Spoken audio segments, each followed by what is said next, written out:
Assalamualaikum sahabat-sahabat yang dirahmati Allah.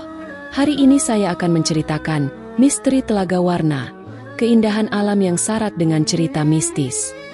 Namun sebelumnya saya sarankan untuk menuliskan sholawat Nabi Muhammad agar kelak sholawat ini menjadi saksi untuk mendapat syafaat di akhirat.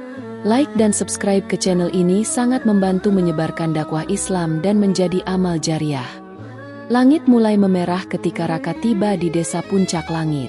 Jalanan tanah yang berkelok membawa mobilnya melintasi perbukitan yang seolah menyembunyikan desa ini dari dunia luar. Pepohonan raksasa menjulang di kedua sisi, menyisakan jalan setapak yang semakin menyempit. Suara burung-burung liar berpadu dengan desir angin sore, menciptakan suasana yang tenang namun menyimpan sesuatu yang tak terlihat. Saat mobil memasuki gerbang desa, beberapa penduduk yang sedang berkumpul di balai bambu menoleh. Tatapan mereka penuh tanya, seolah heran dengan kedatangan orang asing. Raka menepikan mobilnya dan turun, membawa ransel serta kamera yang tergantung di lehernya. Seorang pria paruh baya dengan tubuh tegap berjalan menghampiri. Ia mengenakan sarung yang dililitkan di pinggangnya, sementara matanya tajam meneliti Raka dari kepala hingga kaki. "Kamu yang bernama Raka?" tanyanya dengan suara berat. Raka mengangguk. "Betul, Pak. Saya jurnalis dari Jakarta. Saya datang untuk menulis tentang Telaga Warna." Mata pria itu sedikit menyipit. "Saya Dirga, kepala desa di sini. Sudah lama tak ada orang kota yang tertarik ke telaga itu." Nada suaranya terdengar aneh, seolah ada sesuatu yang tidak boleh dibicarakan. Raka mencoba tersenyum ramah, meski ia mulai merasakan keganjilan sejak awal. Pak Dirga menuntunnya ke sebuah rumah panggung sederhana yang terbuat dari kayu jati. Aroma tanah basah tercium begitu kuat, bercampur dengan wangi khas dedaunan hutan. Saat Raka melangkah masuk, lantai kayu berderit pelan di bawah kakinya. "Kamu istirahat dulu.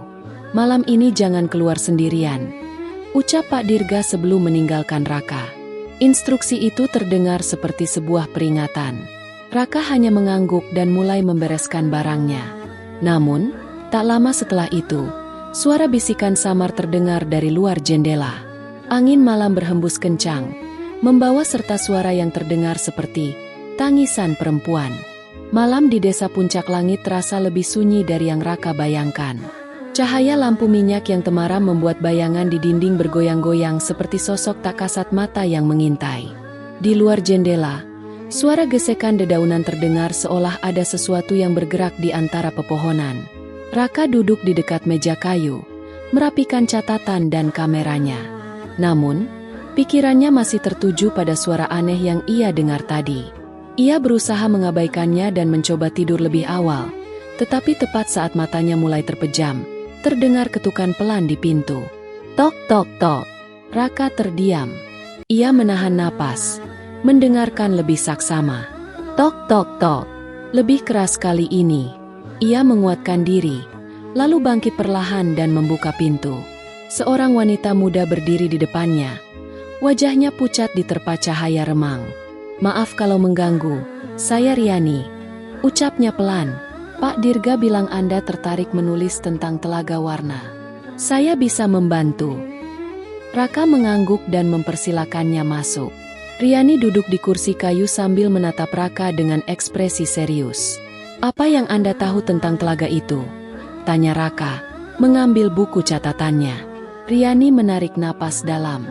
"Ada banyak cerita tentang Telaga Warna. Beberapa percaya bahwa warna airnya berubah-ubah karena fenomena alam. Tapi orang tua di sini tahu yang sebenarnya." Ia berhenti sejenak, lalu melanjutkan dengan suara lebih pelan. "Dulu, ada seorang putri bernama Sundari. Ia cantik, baik hati, tapi hidupnya penuh kesedihan. Konon, ia dipaksa menikah dengan seseorang yang tidak ia cintai. Malam sebelum pernikahannya, ia berlari ke telaga dan menghilang. Keesokan harinya, air telaga yang tadinya jernih berubah warna-warni. Sejak saat itu, orang-orang percaya bahwa arwahnya masih di sana, meratapi nasibnya." Raka mencatat dengan cepat. "Jadi, masyarakat di sini percaya telaga itu berhantu?" Riani menatapnya dengan sorot mata tajam. "Lebih dari sekadar hantu. Beberapa orang yang terlalu lama berada di dekat telaga, mereka mendengar suara bisikan. Beberapa bahkan menghilang. Suara angin di luar semakin kencang. Raka menelan ludah. Ia bukan orang yang mudah percaya dengan cerita semacam ini, tetapi ada sesuatu dalam suara Riani yang membuatnya merasa tidak nyaman. Jika cerita itu benar, kata Raka, kenapa masih ada orang yang pergi ke telaga? Riani tersenyum tipis, tetapi matanya tidak ikut tersenyum. Karena rasa penasaran sama seperti Anda. Tiba-tiba, dari kejauhan, terdengar suara jeritan panjang. Raka dan Riani saling berpandangan. Jeritan itu datang dari arah telaga. Raka meraih senter dan bergegas menuju pintu. Namun, Riani menahan lengannya dengan cengkeraman kuat. "Jangan ke sana sekarang," bisiknya dengan nada khawatir. Malam bukan waktu yang tepat untuk mendekati telaga. Tapi jeritan itu terus terngiang di telinga Raka. Ia tak bisa hanya duduk diam dan mengabaikannya. Dengan dorongan rasa penasaran yang semakin kuat, ia melepaskan genggaman Riani dan melangkah keluar. Angin malam menusuk kulitnya, membawa aroma tanah basah dan dedaunan yang berguguran. Desa begitu sunyi, hanya terdengar suara langkah kakinya di jalanan tanah. Lampu-lampu rumah penduduk mulai redup, seolah orang-orang di dalamnya sengaja menghindari sesuatu. Riani akhirnya menyerah dan mengikutinya. "Kalau kau benar-benar ingin melihat sendiri, aku ikut. Tapi kita tidak boleh terlalu lama." Mereka berjalan menyusuri jalan setapak yang dikelilingi pohon tinggi. Bayangan dahan-dahan berayun seperti tangan panjang yang siap meraih. Meskipun tak ada suara selain angin, Raka merasa seolah ada sesuatu yang mengawasi. Setelah berjalan sekitar 10 menit, mereka tiba di tepi telaga warna. Airnya tampak berkilauan dalam cahaya bulan, tetapi bukan kilauan biasa. Warna airnya berubah-ubah, dari biru kehijauan menjadi keemasan, lalu merah samar, seolah-olah ada sesuatu di dalamnya yang hidup. Raka mengangkat kameranya dan mengambil beberapa foto. Tapi sebelum ia sempat berkata apapun, Riani menepuk lengannya dan menunjuk sesuatu di tepi telaga. Jejak kaki. Jejak kaki basah yang tampak jelas di atas tanah, memanjang dari dalam telaga menuju hutan. Seolah seseorang baru saja keluar dari dalam air dan berjalan menjauh. Raka menelan ludah. "Ini bukan milik hewan, kan?" Riani menggeleng. Wajahnya mulai pucat. Tidak ada yang pernah melihat siapa yang meninggalkan jejak ini. Tiba-tiba, angin bertiup lebih kencang. Daun-daun beterbangan, dan dari dalam telaga, terdengar suara gemericik, diikuti bisikan pelan yang nyaris tak terdengar. Raka menajamkan telinga. Bisikan itu seperti suara seorang perempuan yang meratap. Lalu sesuatu muncul di permukaan air. Bayangan samar seorang wanita. Rambutnya panjang tergerai menutupi wajahnya, berdiri di tengah telaga, memandangi mereka tanpa bergerak. Raka terpaku. Jantungnya berdegup cepat. Tetapi ia tidak bisa mengalihkan pandangan dari sosok yang berdiri di tengah telaga. Air di sekelilingnya tenang. Tidak ada riak yang menunjukkan bahwa seseorang baru saja muncul dari dalamnya. Sosok itu tetap diam. Rambut panjangnya basah, menutupi hampir seluruh wajahnya.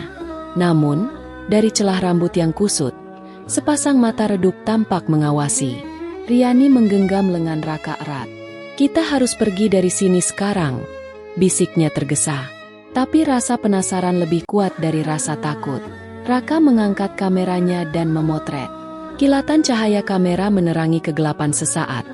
Dan tepat saat itu juga sosok perempuan itu bergerak. Kepalanya menoleh cepat ke arah mereka. Terdengar suara gemercik air. Dan dalam sekejap, sosok itu menghilang. Seolah tenggelam begitu saja tanpa meninggalkan riak. Tapi sesuatu yang lain muncul. Di tengah telaga, lingkaran air mulai berputar perlahan. Semakin lama semakin cepat. Warna air berubah. Dari kehijauan menjadi merah keunguan.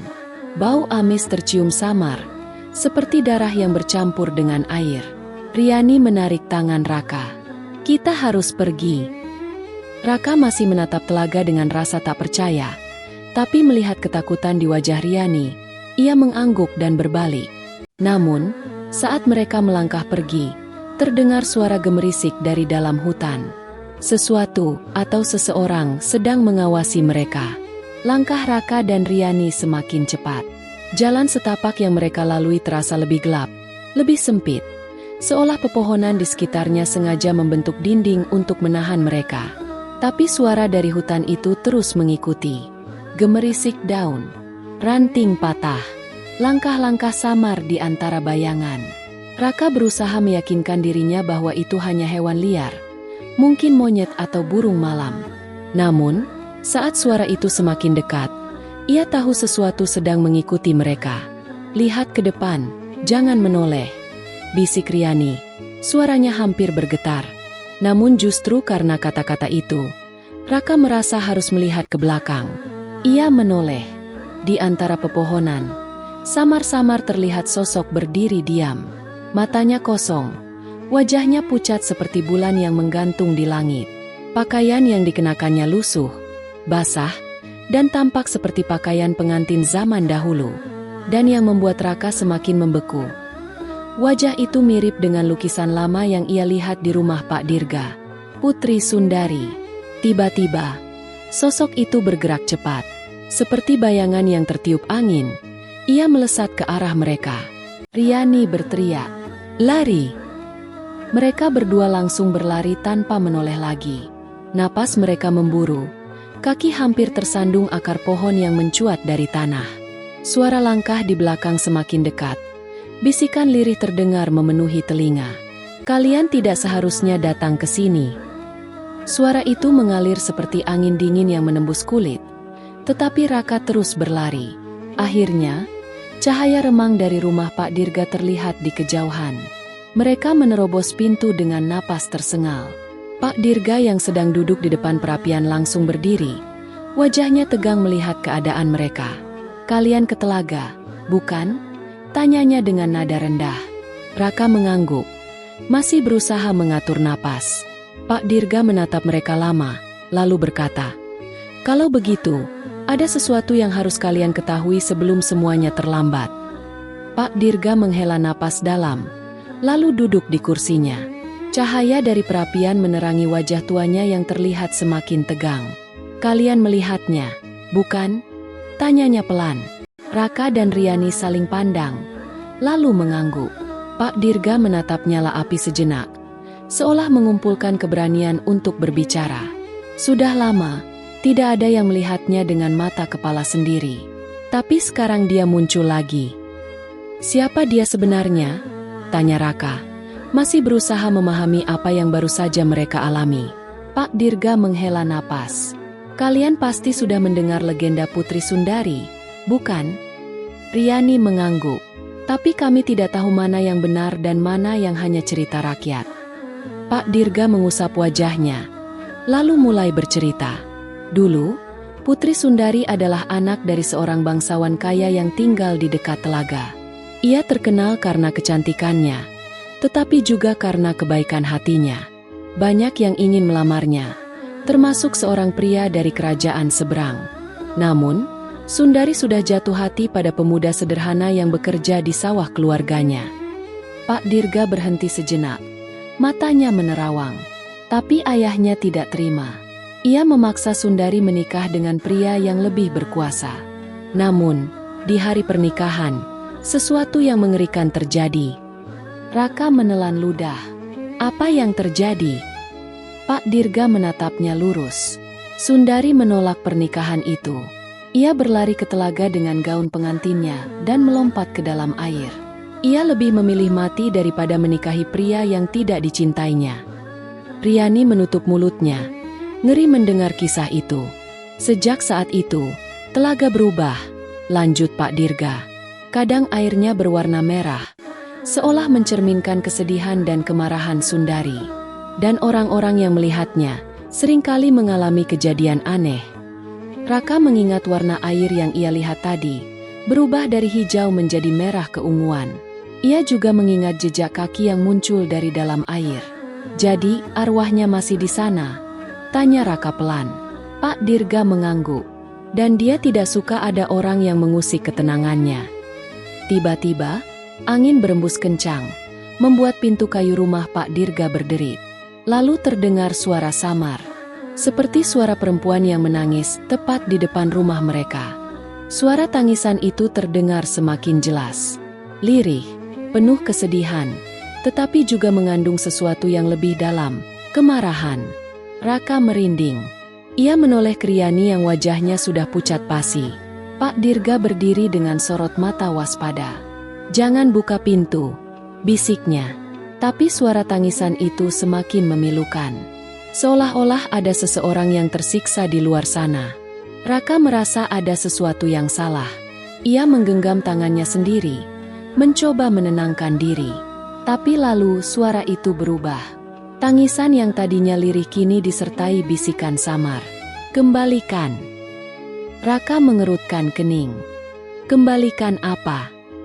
Pak Dirga menatapnya tajam. Dia ingin sesuatu yang diambil darinya. Seketika, Raka teringat lukisan yang ia lihat di rumah Pak Dirga. Wajah itu, sosok yang sama yang muncul di telaga.